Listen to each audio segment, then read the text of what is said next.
All right, welcome back to VOP this morning. Now, 2 weeks after the murder of Baku Angbashim, a superintendent of police and divisional police officer of Ahoada Division, the place where he was killed has remained largely deserted.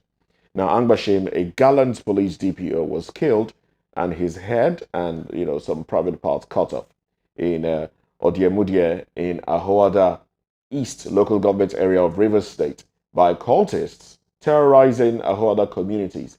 Now, the area has been under the strong grip of daredevil minded cult leaders for over 13 years without any form of respite. Now, prior to the murder, the 14 communities of Akok Kingdom in Ahoada had suffered development setback based on the reign of successive cult leaders that have stifled residents following the reign of terror. Now, it was gathered that cultism and cult killings had started in around 2010 and that more than 100 people may have been murdered within the period between 2010 and 2023. Well, to help us, make sense of this is Nick Agule, a public affairs analyst, and also in the course of the program we'll have a Lester Wilcox join us on the show as well. All right. Well, Nick, good morning to you. Good morning, and good morning to our viewers. All right. So now let's talk about this. This has been brought to light.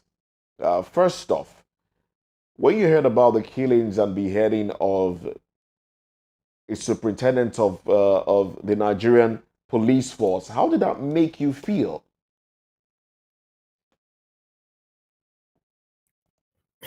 It makes me feel very sad because a life is sacred and no one has the right to take a life unjustly. And the happenings in Rivers State is only a microcosm of what is happening across Nigeria. We are now having ungovernable places in Nigeria, whereas we have a full security architecture in place. We have three arms of the armed forces: the Army, the Navy, the Air Force, who are commanded by the Chief of Defense, by their individual service chiefs, who are coordinated by the Chief of Defense Staff. We have the DMI, Department of Military Intelligence. We have the Department of State Services.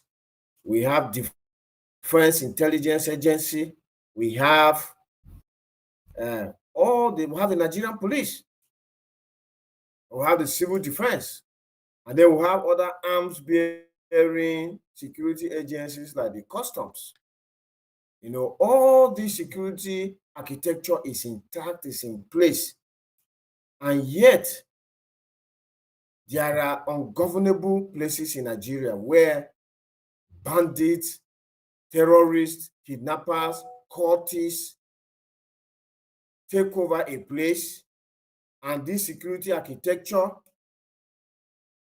seem to be unable to intervene in the place and restore law and order.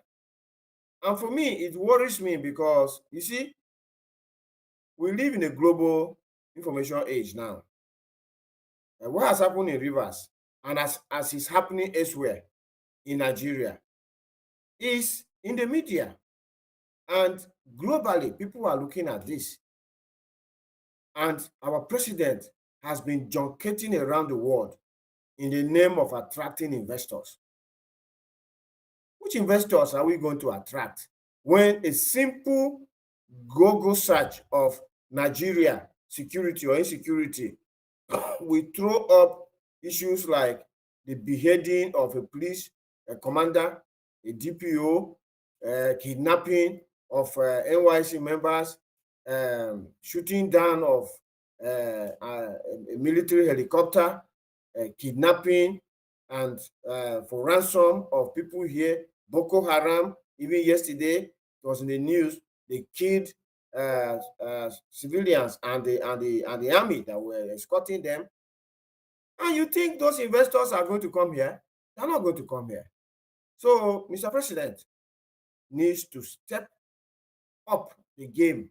Sit back home, look at these issues, take care of them, and the world will know we're ready for investment. So for me, All it's a right. very sad development, A and sad, a it's sad, happening everywhere in the country. a sad development indeed. A sad one indeed. Now let's go back in time a little bit now. These guys, we've been told that they've been operating in this place for 13 years. All right, they've been terrorizing people.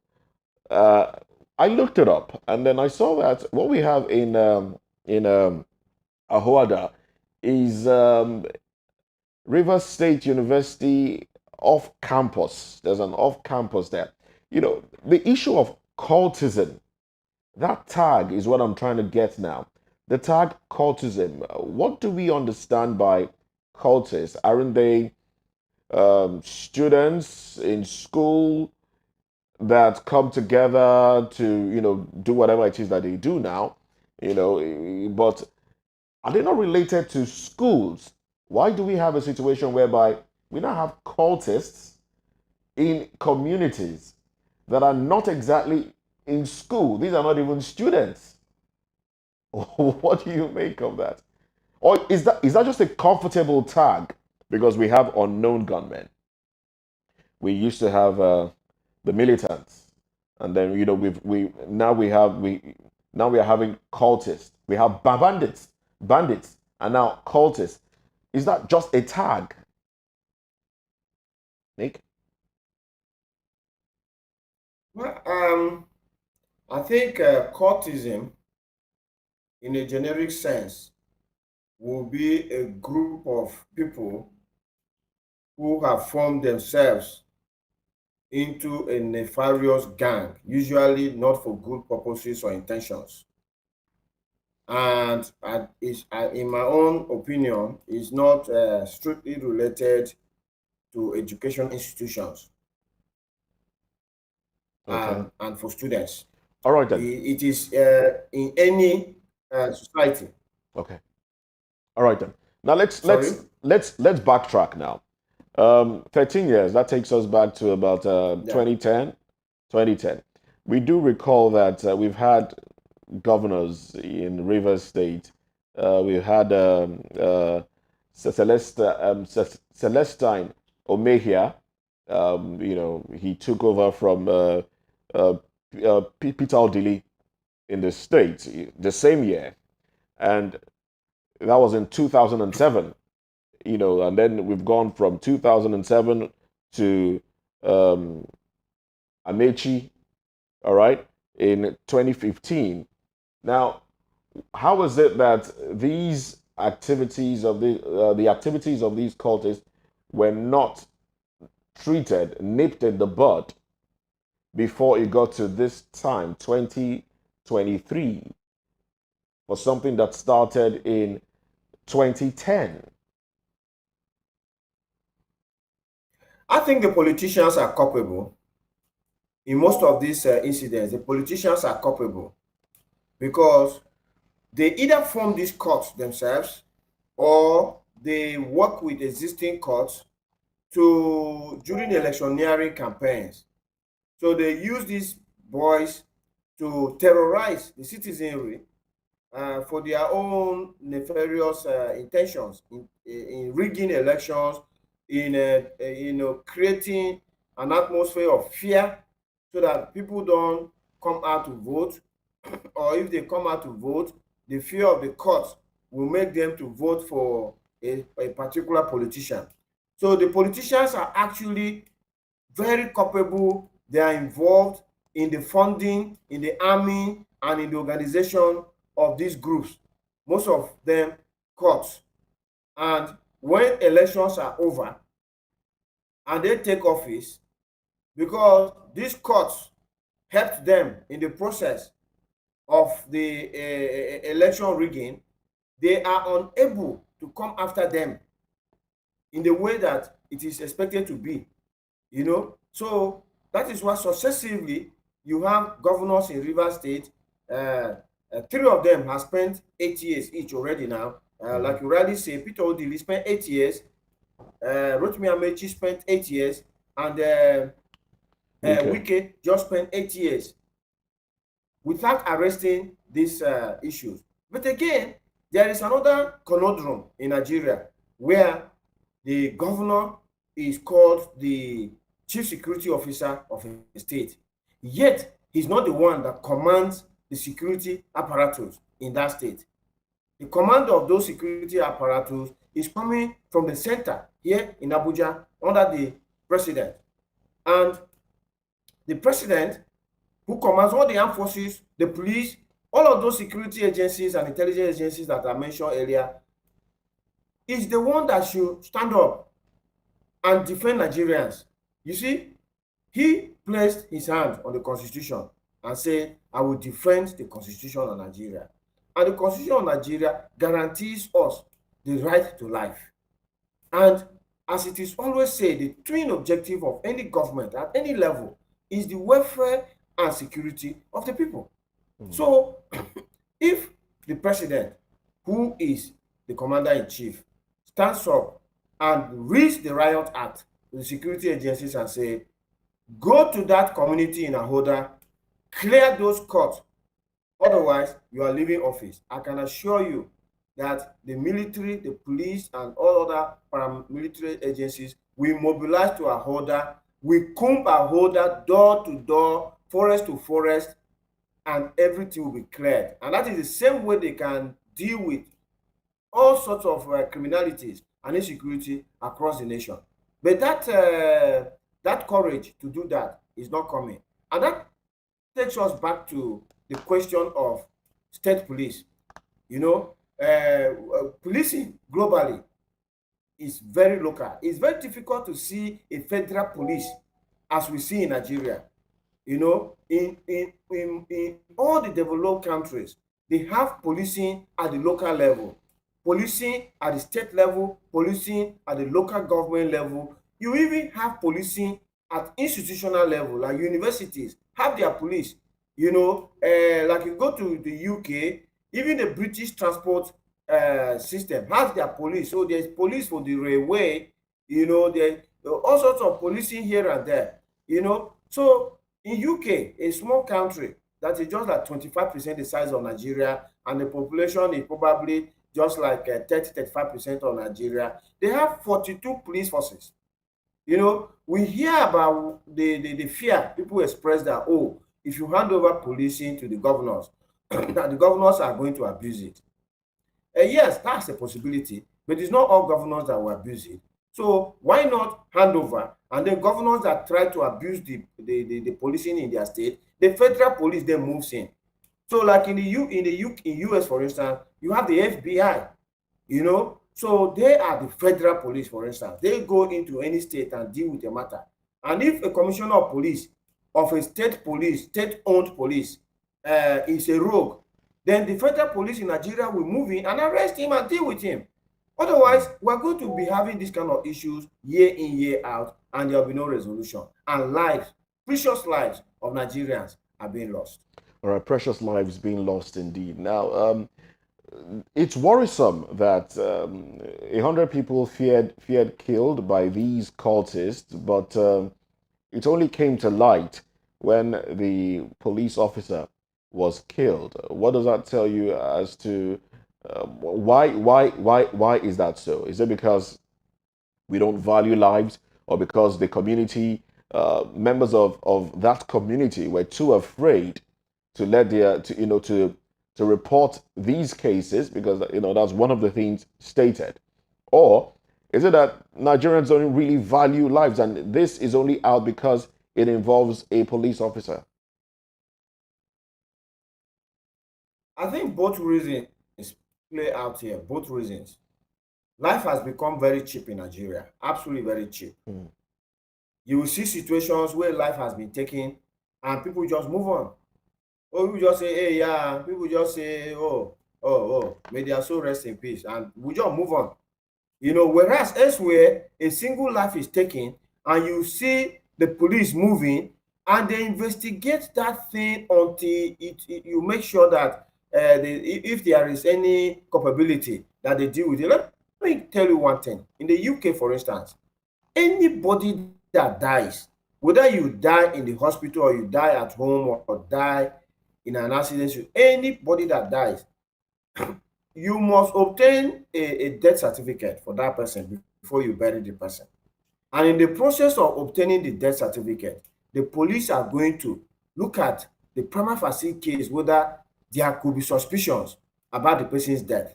People like die in the hospital, their cases are more straightforward because the hospital authorities are able to give specifically the reasons why this person died. But let's say somebody died at home. I can bet you that the death certificate will not be issued until an autopsy is um, is uh, is done to ensure that this person died of natural causes, and we're not dealing with a case of murder here. That is the extent to which life is valued, and they ensure that life should not be taken and is safeguarded. But in Nigeria here, 100 people have been killed. You just open the ground and drop them inside. Their history has ended. Container will fall from a truck onto a vehicle, kill all the occupants. The government does nothing about it. Tomorrow another container will do the same thing. And the owners of the containers and the owners of the vehicles have never been held to account. So life has become quite very cheap in Nigeria. This is why multitude of people are killed and life just goes on. On the other hand, as I read the report on this Ahoda community, the cultists had warned the people in the community that anybody that puts their activities out there in the media or even reports them to the police is going to pay with their lives. And some of the people who have been killed was precisely because of this, that they were revealing the activities of the cultists. So people were living in fear. And that's a situation where government needs to come in with their strong arm. Look, we have been spending the biggest part of Nigeria's budget on security for the past 10 years. Security has been taking the biggest part of our budget. And the Right. question is that, where is this money going? That the more we spend on security, the more the insecurity in Nigeria. And these are Right. the questions that even we Nigerians need to start asking of our elected leaders. All right then. Everybody in Nigeria now is represented by a federal legislator, either a House of Rep member or a Mm, senator.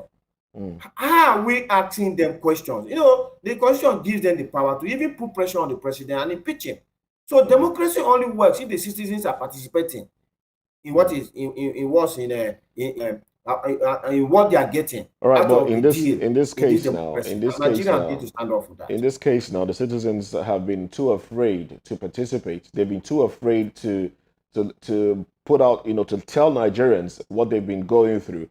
But one would think that assigning the late SP Bako Angbashin to that part would have done the magic because he's been described as a very brave officer. He gave them a run.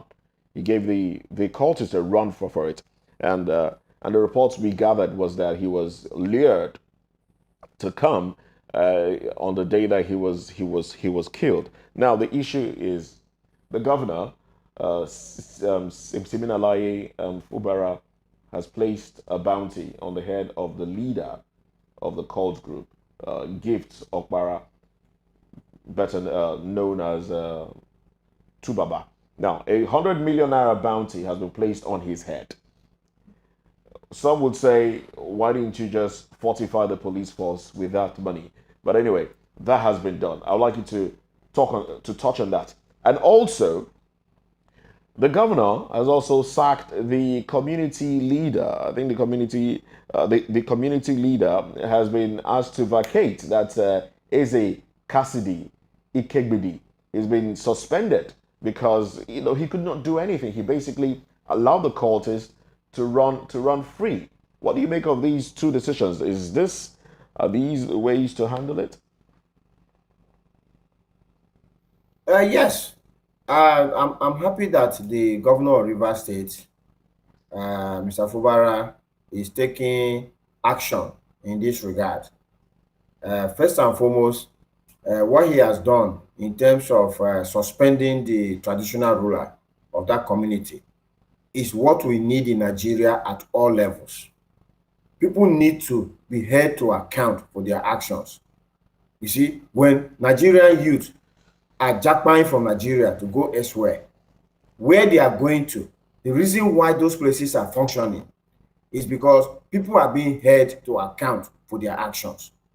You know, anybody, whether you are the prime minister or the president or you are whoever, people are being held to account.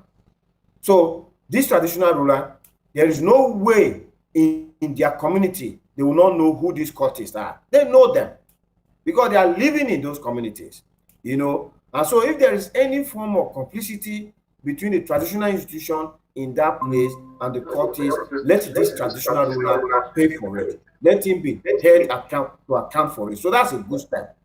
Putting a bounty on the head of the cultist is also what happens even in the developed world, where you sweeten the deal for people to, because right now people are afraid. If they look at 100 million and they say, oh, between 100 million and giving out the information and fleeing for my life, I could probably go and give out the information. It will, you know, attract people to give security agencies the necessary information that is needed. And this is the thing that the president himself needs to do. If there is an insecurity, if there's a security incident in a state, the president should summon the commissioner of police in that state, you know, and suspend him and probably sack him if he discovered that this is something he should have done, which he has not done. All the other security agencies have presence in the states. So Department of State Services have state offices in all the 36 states and the FCT, and they are not able to pick up intelligence, and these things happen. They should be held account for it. Until people are being held account for their actions or inactions in Nigeria, we're not going to get there. All right then, but I pray we get there. Now, we also have an issue of the police now coming to, investigate things, and there are reports that they've been burning houses as they've been looking for the cultists, and the residents are afraid, and they are asking that the police should not make this a vendetta, because burning of houses is not really doing any much good. Let's have your take on that, as I also welcome Alester Wilcox, who joins us virtually as well. Good morning to you, Alester. But Nick, let's have your view on this, and then I'll go to Alester. Go ahead, please.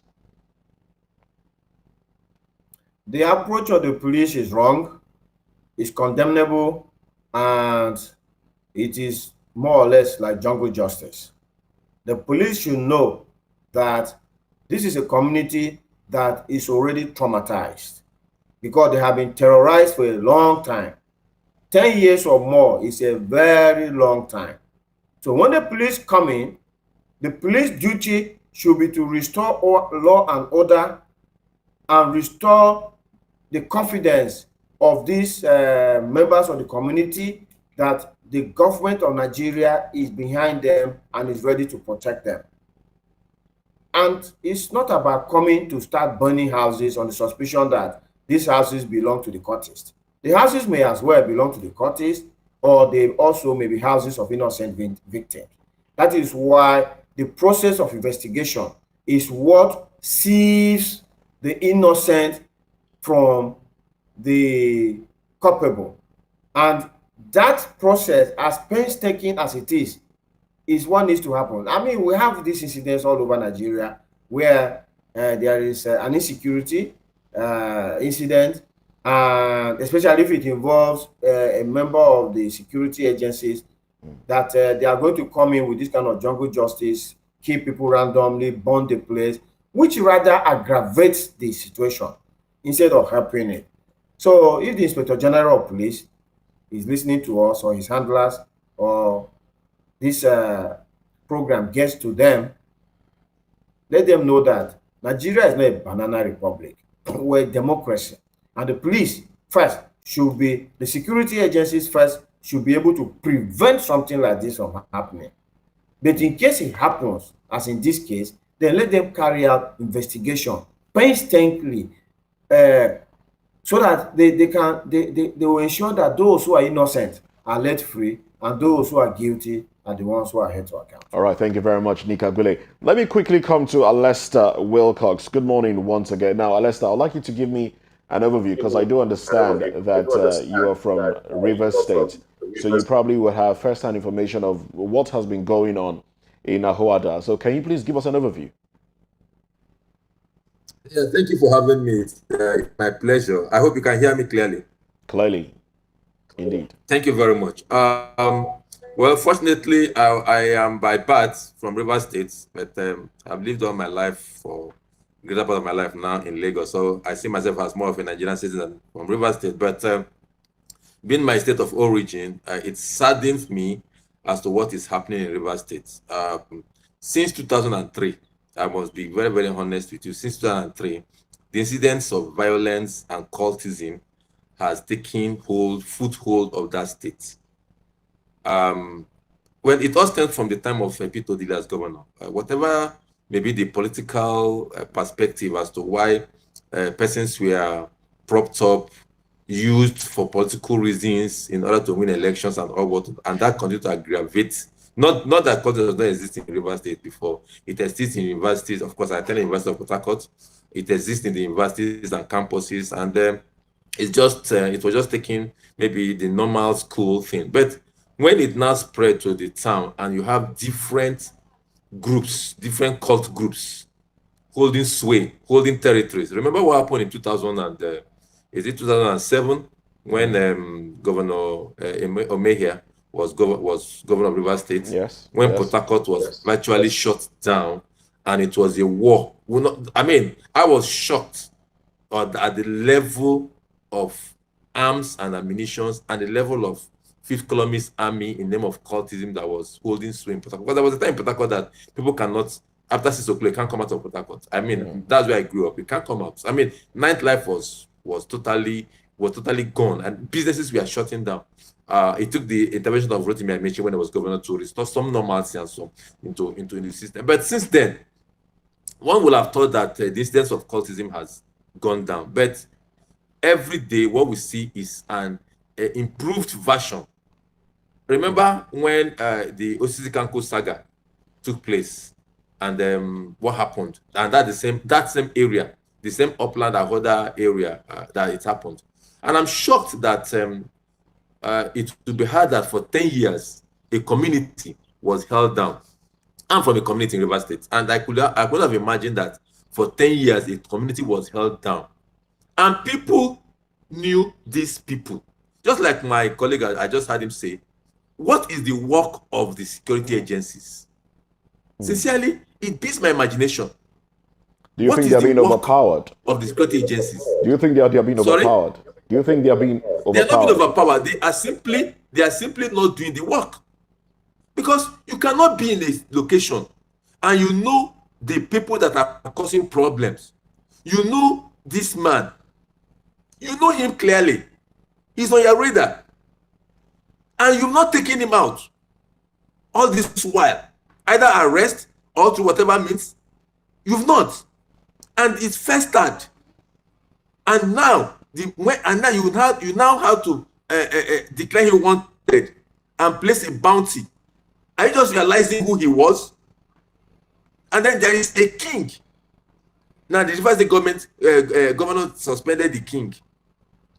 All this while, you have intels, you have DSS, you have all kinds of military apparatus. What is their work? Is it to stand on the road and harass citizens, or stand on the road? And if you go to Rivers State is let me call it militarized. At every point you see silos of policemen. Yes, I appreciate the work they do. I appreciate the hard work they do. But are they working smart?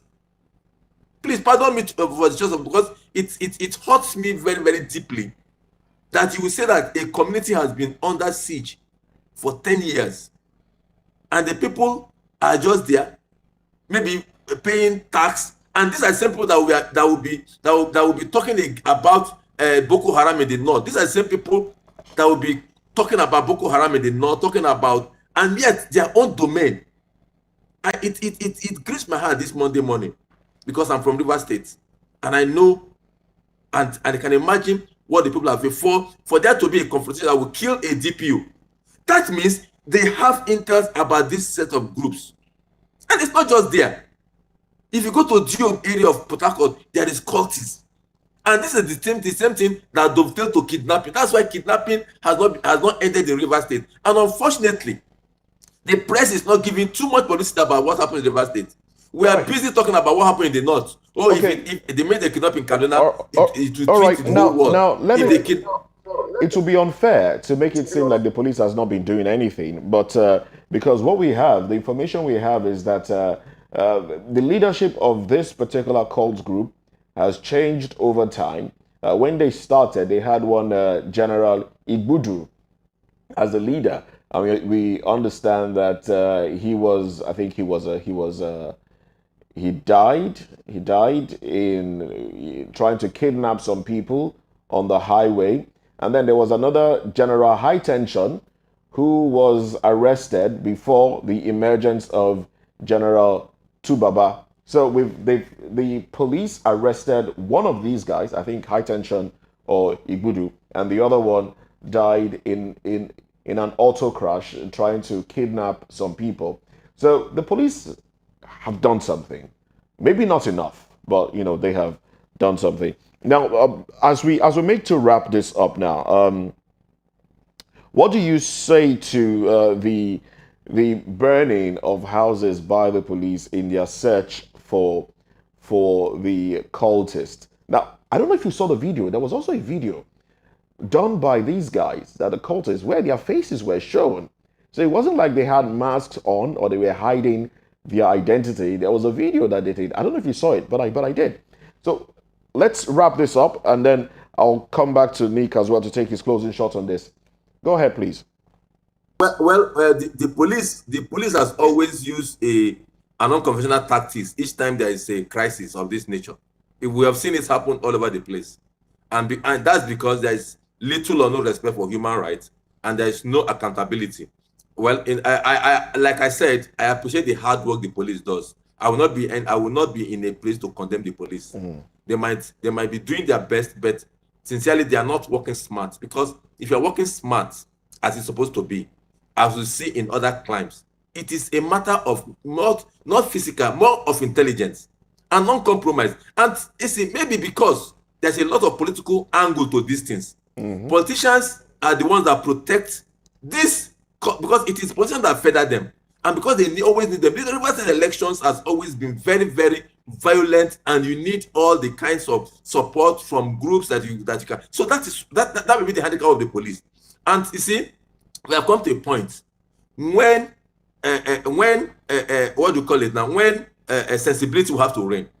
Do you keep shedding innocent blood as a politician, as government officials, as leaders' opinion in Rivers State? Will you keep shedding innocent blood to protect your political ambition, to protect your the votes when there's election? Because if you do not feather this group, they will not exist. And of course, the police may be handicapped because they might think going against them is against Oga. But of course, when a thing like this has happened, that's when you see them go to attack innocent. Most of the houses they bought might be innocent citizens.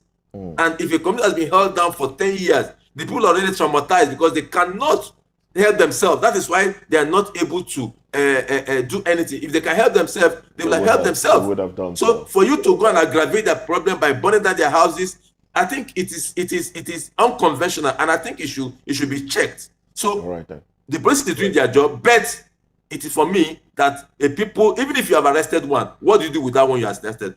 Look, when they cut off the head of the snake, what of the tail of the snake? There is a cell that produces more people because it's lucrative. There is money. It's lucrative. That's why people are being produced. And Rivers State is a state that has good resources to provide for people and settle people that are into some of these things. That has been done. It has been done before, and it can be done again. All right, then. Thank you very much, Alester Wilcox. Now, let me get your final thoughts, Nika Gule, before we move on to our second topic for today. In 1 minute, please.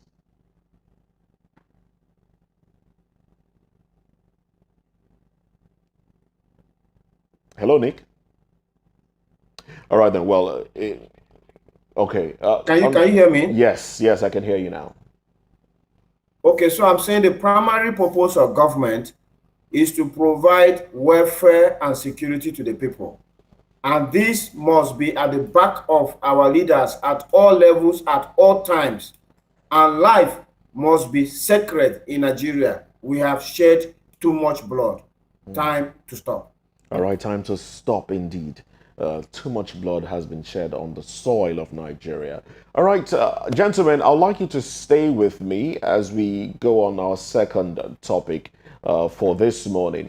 Well, up next on VOP this morning, Atiku Abubakar gives his 2 cents on President Bola Tinubu's administration in over 110 days. We'll be back to talk about this.